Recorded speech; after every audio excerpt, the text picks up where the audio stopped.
भगवान का विधान है कि पाप से अधिक दंड कोई नहीं भोगता और जो दंड मिलता है वह किसी न किसी पाप का ही फल होता है।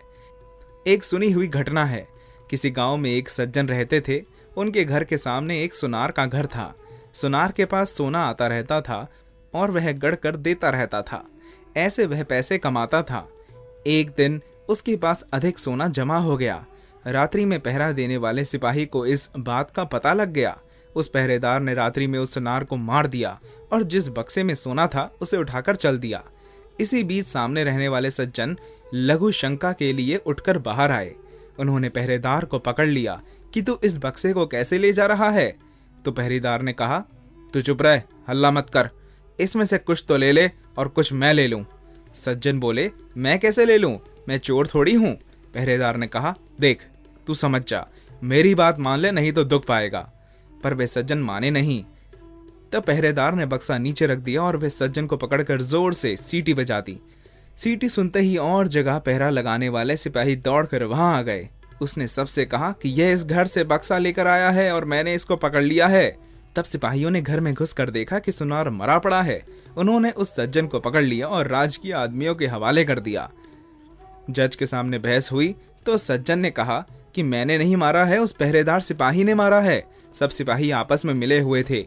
उन्होंने कहा कि नहीं, इसी ने मारा है, हमने खुद रात्रि में इसे पकड़ा है, इत्यादि। मुकदमा चला। चलते चलते अंत में उस सज्जन के लिए फांसी का हुक्म हुआ।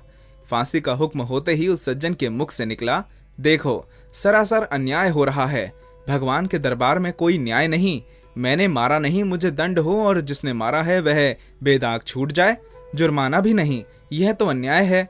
जज पर उसके वचनों का असर पड़ा कि वास्तव में यह सच्चा बोल रहा है, इसकी किसी तरह से जांच होनी चाहिए। ऐसा विचार करके उस जज ने एक षड्यंत्र रचा। सुबह होते ही आदमी रोता चिल्लाता हुआ आया और बोला, हमारे भाई की हत्या हो गई, सरकार इसकी जांच होनी चाहिए। तब जज ने उसी सिपाही और कैदी सज्जन को मरे व्यक्ति की लाश उठाकर लाने के लिए भेजा। दोनों उस आदमी के साथ वहां गए जहां लाश पड़ी थी। खाट पर लाश के ऊपर कपड़ा बिछा था, खून बिखरा पड़ा था। दोनों ने उस खाट को उठाया और उठाकर ले चले। साथ का दूसरा आदमी खबर देने के बहाने दौड़कर आगे चला गया। तब चलते चलते सिपाही ने कैदी से कहा, देख उस दिन तो मेरी बात मान लेता तो सोना मिल जाता और फांसी भी नहीं होती, अब देख लिया सच्चाई का फल। कैदी ने कहा, मैंने तो अपना काम सच्चाई का ही किया था, फांसी हो गई तो हो गई, हत्या की तूने और दंड भोगना पड़े मुझे, भगवान के यहाँ न्याय नहीं।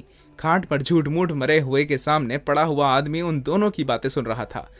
जब जज के सामने खाट रखी गई तो खून भरे कपड़े को हटाकर वह उठ खड़ा हुआ और उसने सारी बात जज को बता दी कि रास्ते में सिपाही यह बोला और कैदी यह बोला। यह सुनकर जज को बड़ा आश्चर्य हुआ। सिपाही भी हक्का बक्का रह गया।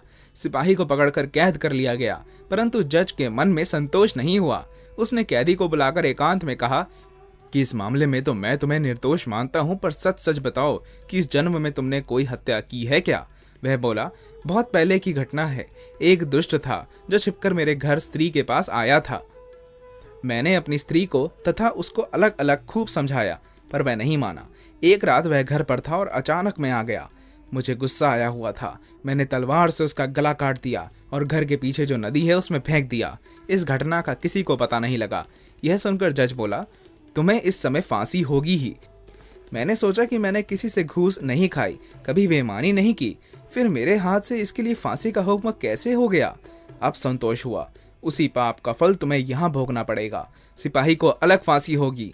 उस सज्जन चोर सिपाही को पकड़कर अपने कर्तव्य का पालन किया था, फिर उसको जो दंड मिला है वह उसके कर्तव्य पालन का फल नहीं है, प्रत्युत उसने बहुत पहले जो हत्या की थी उस हत्या का फल है। कारण कि मनुष्य को अपनी रक्षा करने का अधिकार है, मारने का अधिकार नहीं। मारने का अधिकार रक्षक क्षत्रिय का, राजा का है। अतः कर्तव्य का पालन करने के कारण उस पाप का फल उसको यही मिल गया और परलोक के भयंकर दंड से उसका छुटकारा हो गया। कारण कि इस लोक में जो दंड भोग लिया जाता है उसका थोड़े में ही छुटकारा हो जाता है, थोड़े में ही शुद्धि हो जाती है, नहीं तो परलोक में बड़ा भयंकर दंड भोगना पड़ता है। इस कहानी से यह पता लगता है कि मनुष्य के कब किए हुए पाप का फल कब मिलेगा, इसका कुछ पता नहीं। भगवान का विधान विचित्र है। जब तक पुराने पुण्य प्रबल रहते हैं तब तक उग्र पाप का फल भी तत्काल नहीं मिलता। जब पुराने पुण्य खत्म हो जाते हैं तब उस पाप की बारी आती है। पाप का फल तो भोगना ही पड़ता है, चाहे इस जन्म में भोगना पड़े या जन्मांतर में। धन्यवाद। अपने मन के भाव नीचे कमेंट बॉक्स में जरूर लिखें व वीडियो को लाइक व मित्रों के साथ शेयर अवश्य करें। यदि आपने अभी तक इस चैनल को सब्सक्राइब नहीं किया तो सब्सक्राइब करें। आओ मिलकर सफर तय करें धर्म से अध्यात्म की ओर।